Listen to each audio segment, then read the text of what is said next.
guhdarên hêja qehwe û felsefe dest pê dike. Qehwa xwe bigirin û kerem kin sohbeta me.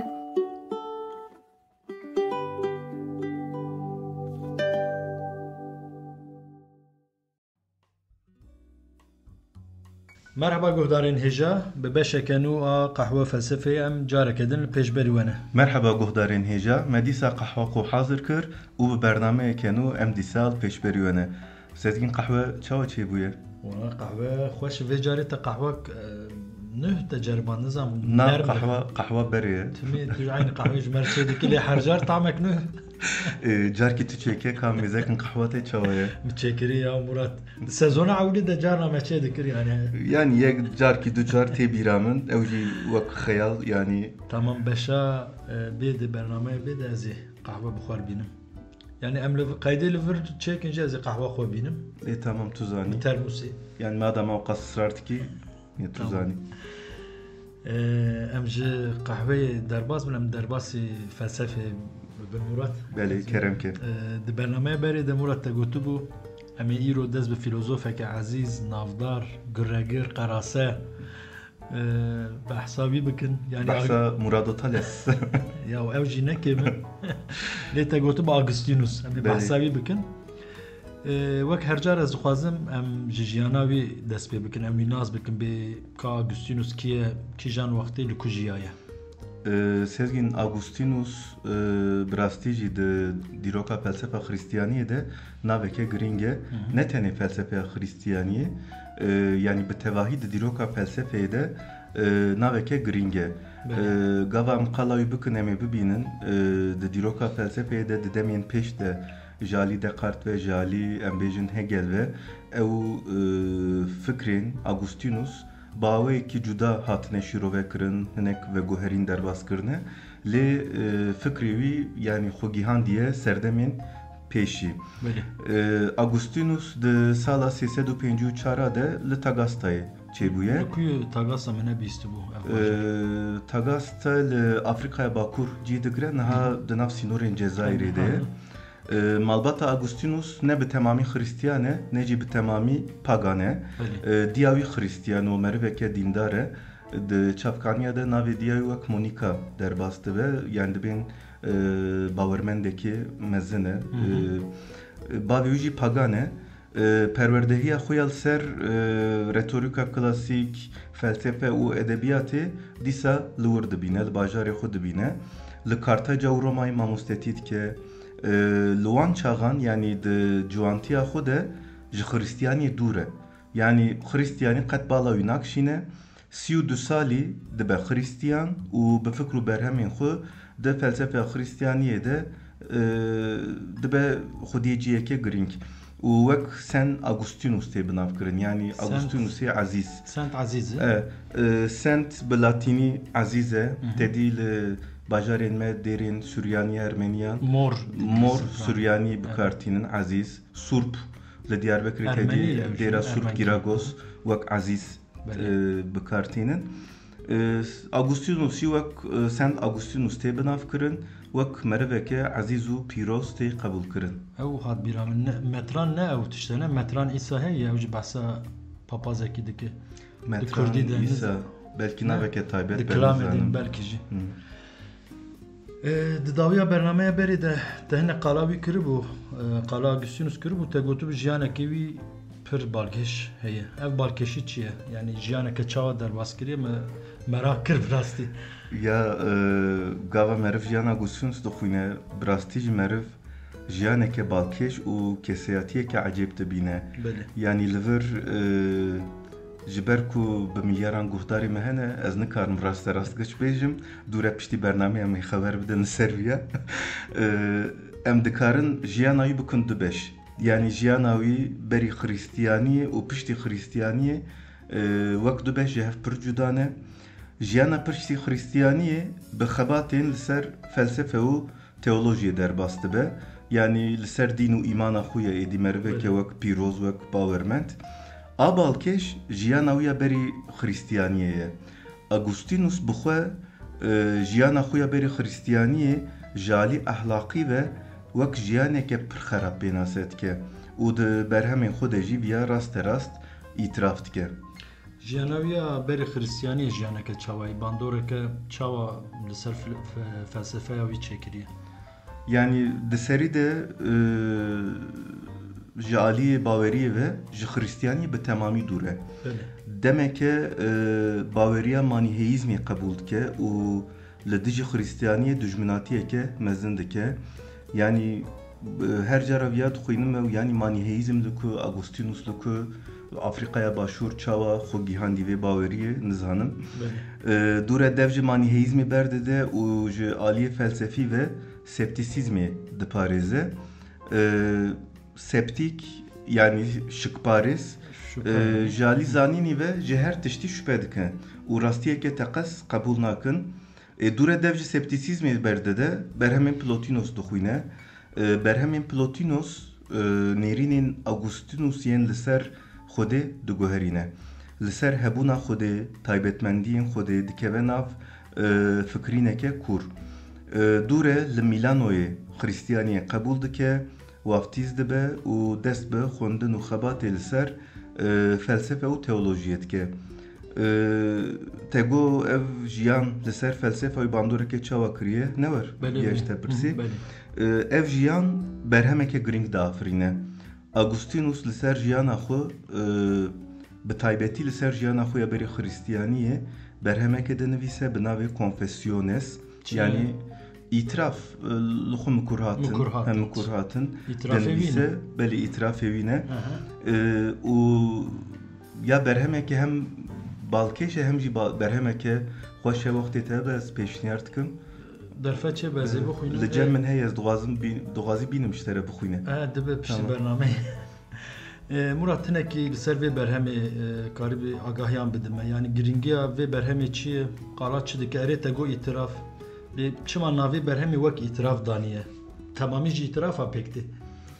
Yani çi îtiraf dike ya jî? Çi îtiraf dike? Gunehên xwe îtiraf dike. Yani di jiyana xwe ya berî Xristiyaniyê de di nav jiyaneke çawa de bûye. Kîjan gunehan kiriye? Yani tiştên ku Xristiyanî we guneh qebûl dike.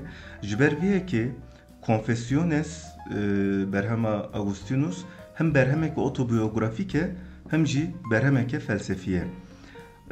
Di vê berhemê de em lêpirsînên Agustinus dibînin.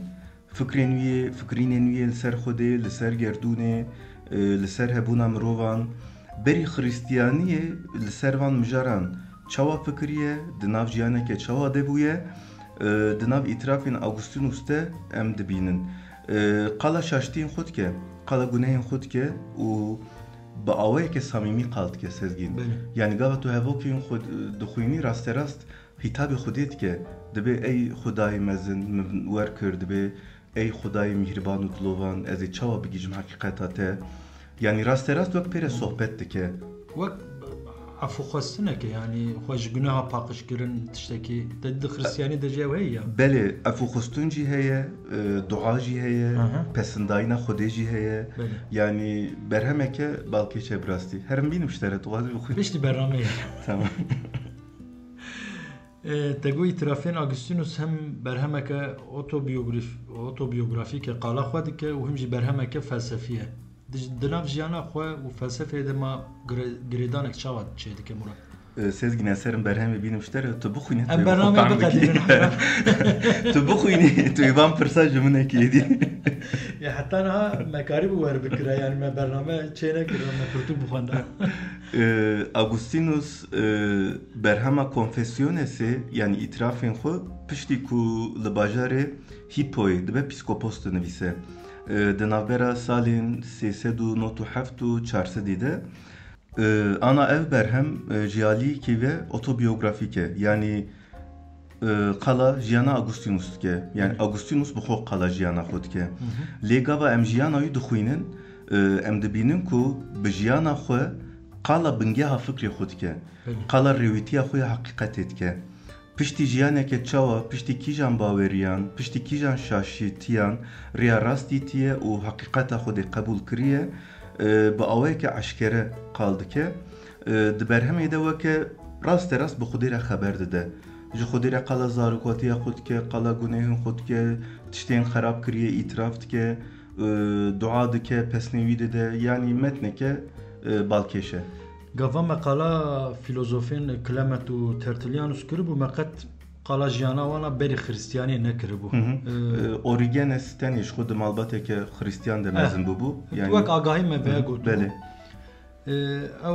Ev filozofên ku me behsa wan kir piştî ku derbasî xristiyaniyê bûbûn jiyana xwe ya berî xristiyaniyê wek ku bi temamî ji bîr kiribûn. Ya jî em nizanin, ya jî tu agahî berdestê me tune. Ya Clement mesela qala baweriyê xwe berê nake lê ew felsefe Yunana antîk tim lê xwedî derdiket. Belê. Lê di berhemên wî de yanî bi taybetî li ser ew baweriyên pagan, politeîzm em pir nabînin. Lê ema di Augustinus em dibînin pir li ser jiyana xwe ya berî xristiyaniyê disekine. Belê, Augustinus jiyana xwe ya berî xristiyaniyê venaşêre. Yani tim derdixe pêş. Ji bo jiyana xwe binivîse, otobiyografiya xwe amade bike wernake. Dixwaze bi vî awayî mezinbûna Xwedê û hêza Xwedê derxe pêş.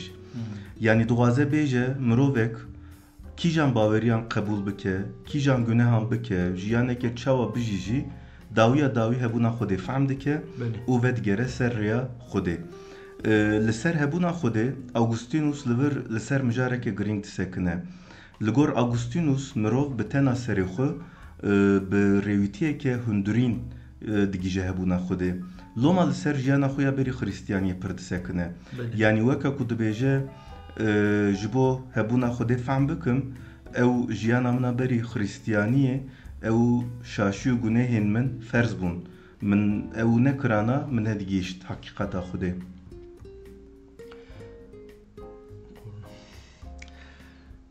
Murad dixwazim em hinek din jî li ser naveroka berhema wî îtirafan em karin wek îtirafan. Belê îtiraf. Dûr tê pirtûkê bidin mi? Nêzek. Em ser naverokê xeber bidin. Ji xeynî jiyana wî, ji xeynî îtirafên wî kîjan mijar di berhemê de hene? Berhema Augustinus ji sê pirtûkan û ji 13 beşan pêkte. Her pirtûk da beş kiriye, beşa ewlî ji neh beşan pêkte. Eger destûra te hebe ez dixwazim hinek bi kurahî qala van beşan bikim, nizam jalî wext ve na wextê me heye kerem ke bi rehetî qal bike, ez jî qehwa xwe vexwim yanî li te guhdarî bikim û cihên girîng binivîsim. Belê. Baş ez spas dikim. Pirtûka yekemîn wek min got ji neh beşan pêkte. Berhema Confessiones serçiqas berhemeke otobiyografîk be jî tenê di pirtûka yekemîn de qala jiyana xwe dike Augustinus. Yani di neh beşên ewlî de.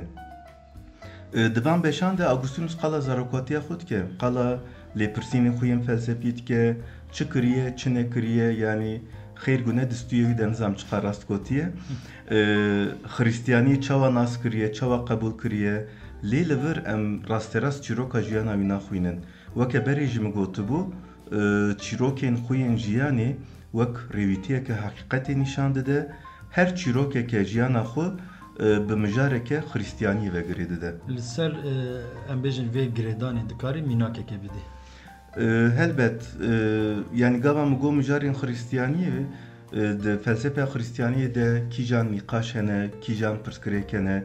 Wana qesta min ew e mesela çavkaniya xerabiyê, guneha ewlî, mirov ji berê ve bawakê xwezayî gunehkarin an ne gunehkarin, hebûna Xwedê. Evana di xristiyaniyê de wek meseleyên sereken yani. Belê, di felsefeya xristiyaniyê de wek meseleyên sereken e. Îja Augustinus jî gava qala jiyana xwe dike, her çîrokeke xwe bi van pirsgirêkan ve girê dide. Mînak gava qala zarokatiya xwe dike, qala mijara guneha ewlî jî dike. Dibêje ez gava zarokekî yek salî bûm, min her tiştî ji bo xwe dixwest. Heta ji bo daxwazê xwe bînim cî min ji diya xwe nefret dikir. Yani tenê bala min tenê ser daxwazê min bû. Dibê diya min bibetile, diyan birçî bimîne, qet nexeman bû. Min tenê daxwazê xwe dixwest bînim cî. Vê çîrokê jî bi mijara guneha ewlî ve girê dide, ji bo guneha ewlî piştrast bike. Yani li gor xristiyaniyê tedî Adem û Hava li bihiştê Xwedê guhdarî nakin, dibin gunehkar û ji bo ştê tên qewirandin. Belê. Ji ber ku hemû mirov ji wan çêbûne, hemû mirov wek gunehkar tên dunyayê. Ev jî di felsefeya Xristiyaniyê de bi çawan bêjin, bi mesela îdeayê Platon re girêdayîne. Yani tiştên rastî îdea ne, heyînên din jê par girtine.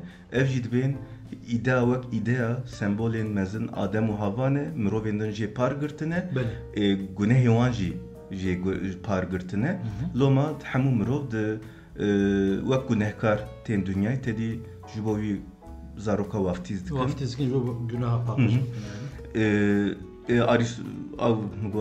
Aristoteles qalamet geçirdi.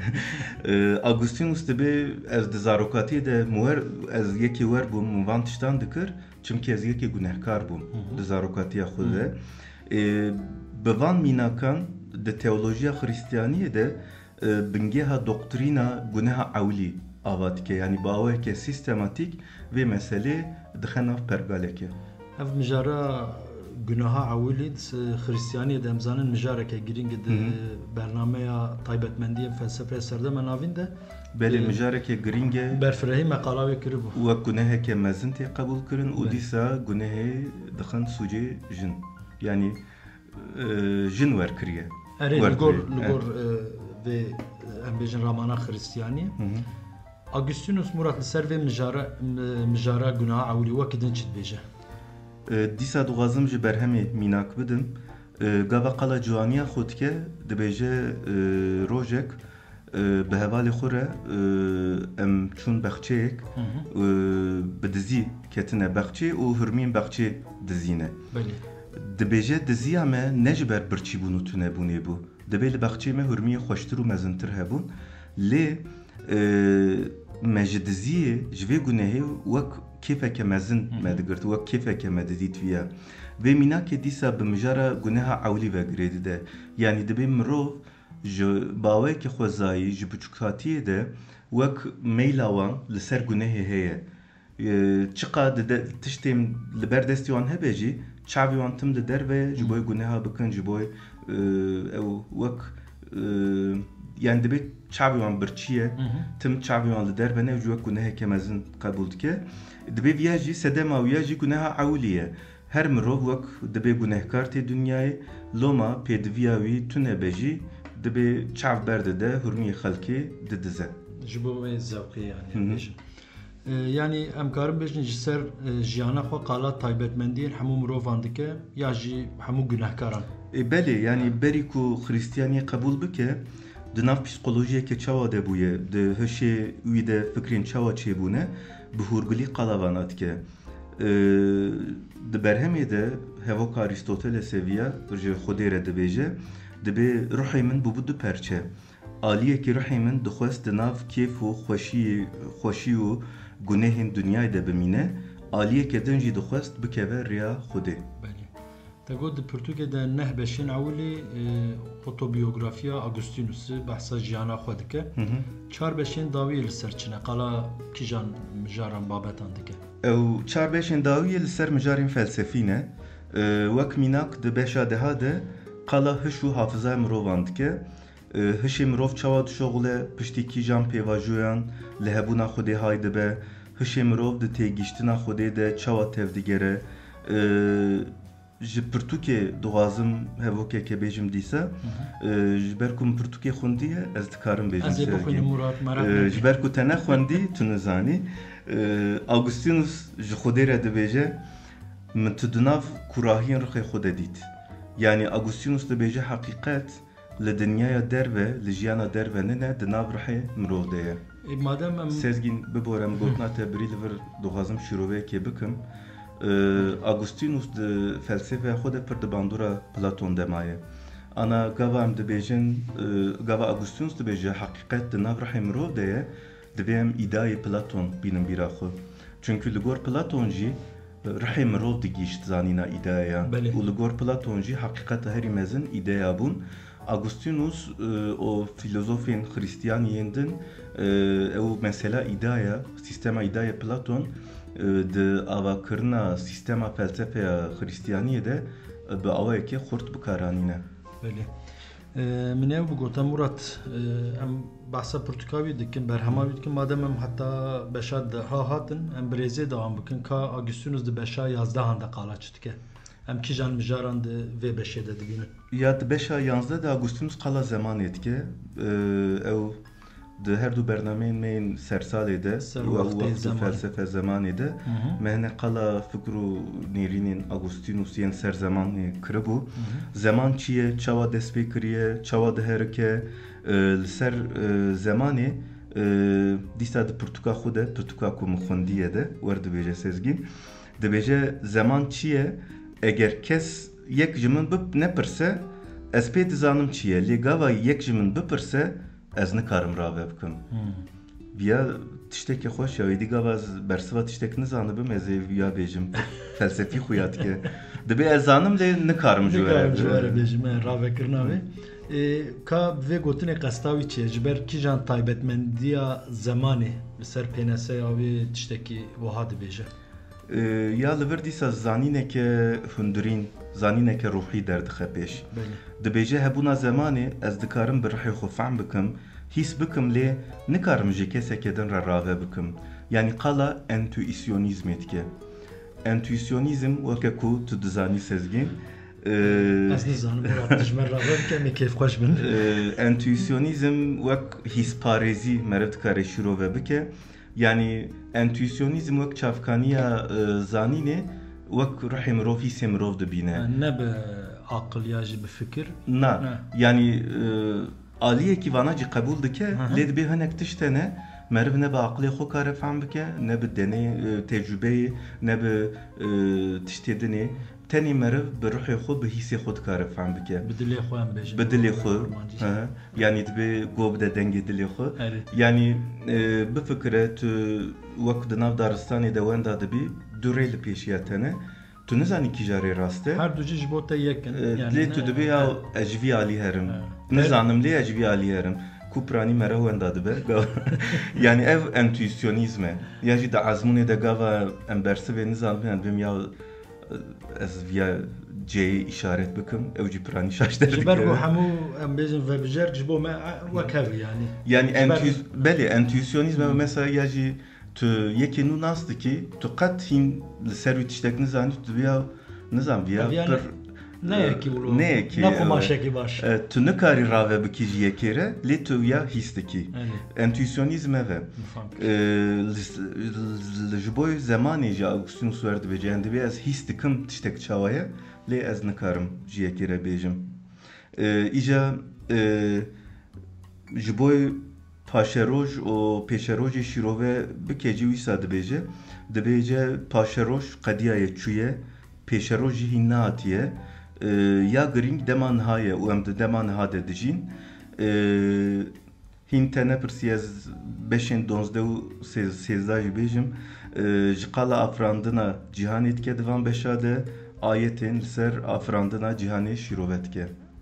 Sezgin êdî hewce nine tu ber Portûkê bixwînî min na nexwîne. Na. Em dîsa behsa Portûkê bikin mura te qala berhema îtirafên wî kir îtirafên Augustinus kir bê qala çi dike li ser kîjan mijaran disekine piştî vana dixwazim li ser berhemê pirseke giştî bipirsim. Di felsefeya Xristiyaniyê de ev berhem çima giring e giringiya wê ji ku tê ji bo çi giring e? Di serî de jiyaliyê dîrokî ve giring e. Dema Augustinus vê berhemê dinivîse yani di setsala pênca de Xristiyanî li dewleta Romayê êdî bûye dînê fermî Xristiyan zêde bûne û jalî siyasî ve jî İmparatoriya Romayê li ber hilweşandinê ye. Gelek kes hilweşandina Romayê bi Xristiyanî ve girê didin. Yani dibên Roma berî ku berî Xristiyaniyê devleteke mezin bû xwediyê hêzeke xurt bû lê piştî derbasê Xristiyaniyê bû jalî siyasî ve hêza wî kêm bûye. Yani belê şîrove û rexneyên wîsa hene yani dibêjin Xristiyanî hêza Romayê kêm kir û dewlet ji ber Xristiyaniyê ket vî halê. Augustinus di berhema xwe de psikolojiya bawermendekî Xristiyan derdixe pêş. Yani di vê rewşê de li hemberî van rexneyan psikolojiya Xristiyanek çawa ye, çi hîs dike, em viya baş dibînin. شخو دوی پیواژوی ده سezgin berhemeke dinci berhemeke grink dinivîse Civitas Dei devleta Xwedê di bernameyên berê din de em qalaviya jî bikin ji bo li hemberî rexneyên li ser Xristiyaniyê tê ew tedî min got Xristiyanî hêza Romayê kêm kiriye ji alî siyasetê ve devleta Xwedê dinivîse em ê qalawiya jî bikin. Dîsa di nav şertên şert û mercên dîrokî de yanî pêvajoya hilweşandina devleta Romayê de em têkiliya di navbera Xwedê û mirovan de dibînin di vê berhemê de. Ji aliyê felsefî ve jî mijarên li ser tisekine girîngin mijarên wek zeman, hafiza, keseyatî, ruh, heqîqet van têgihan di berhemê de cih digirin. Bi taybetî di têgîştina heqîqetê de tim qala rêwîtiyeke ruhî dike, rêwîtiyeke hundirîn derdixe pêş. Ji Xwedê re dibêje tu durhê min de bûyî ji xwe lê ez li derve li te digeriyam, li dû tiştên xerab li te digeriyam. Yani bi Kurt û Kurmancî îtirafên Augustinus ne tenê wek berhemeke otobiyografîk e, berhemeke felsefî ye, berhemeke teolojîk e. Loma gere mirov bi vê çavê bixwîne û binirxîne. Eger te xwend tu jî bi vê çavê bixwîne û binirxîne sezgin. Derza xwe girt.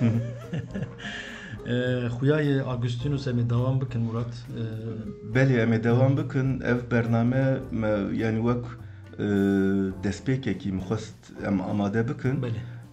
Yani Augustinus kiye bi çarçoveyekê em amade bikin çünkü di bernameyên din de em ê hine qala mijarên balkêşî bikin. Yani qala ew ê qala xerabiyê bike Augustinus. Xerabî çima derketiye, çawa derketiye. Em ê qala devleta Xwedê bikin Pirtûkawiya bi navê Civitas Dei. Em ê qala müzîkê bikin. Augustinus der müzîkê çi difikire? Kîjan müzîka qebûl dike, kîjan müzîka red dike. Yani mijarên balkêş hene loma vê bernamê bira wek destpêk guhdar bikin guhdarê me. Lê edbêm em ê sê-çar bername em ê amade bikin. Sê-çar bername ne hindik yani. Platon de me çar bername amade kiribû ez tê bîra me? Yani Augustinus jî em wek Platona serdema navîn bifikirin. Merveke giringe. Baş em vê çaxê madem em ê çar bername xuyayê em ê çar bernameyê din ser Augustinus em ê amade bikin em li vir biqedînin. Belê em biqedînin yani em dibînin ku Augustinus mervekî gunehkar e yani nizam çi kirî çi nekirî Xwedê wî efû bike. Lê ew jiyana wî li ser felsefeyê bandoreke mezin çêkiriye. Yani di nav xwendinê me de ez du filozofên wer dibînim. Yani helbet her filozof jiyana wî li ser felsefeyê bandoreke çêkiriye. Lê Augustinus û Nietzsche yani bê jiyana wan meriv nikare felsefeya wan fehm bike. Eger te Nietzsche jî xwend jiyana wî pêşiye bixwîne. Sê sezonên din em li werin bikin. Loma divê meriv hinek bala xwe bide ser jiyana filozofa. Belê. Baş Murat em hêdiyê ji guhdarê xwe xatir bixwazin. Belê sezgin. Guhdarên hêja heta bernameyeke din bimînin di nav xêr û xweşiyê de bera guhê we li ser me be. Guhdarên hêja heya bernameyeke din bimînin di xweşiyê de bê qehe û felsefeyê nemînin. Mişaşko sezgin ya. Bisez dîsa vê. Guhdarên hêja heya bernameyeke din bimînin di xweşiyê de bê qehe û felsefe nemînin. Li gor gramerê teraz bût Murat. Bê qehe û felsefeyê nemînin. Belê. Bi xatirê we. Bi xatirê we.